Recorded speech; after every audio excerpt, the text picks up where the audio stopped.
This lecture is from the Educational Psychology course by Dr. Bev Knox.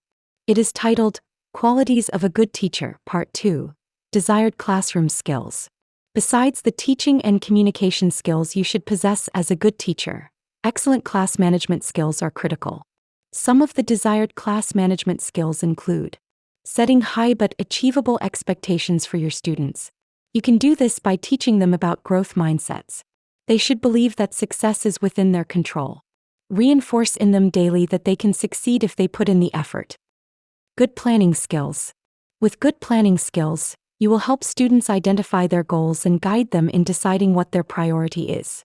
Teach them how to plan their learning by breaking their tasks into steps to make them more manageable.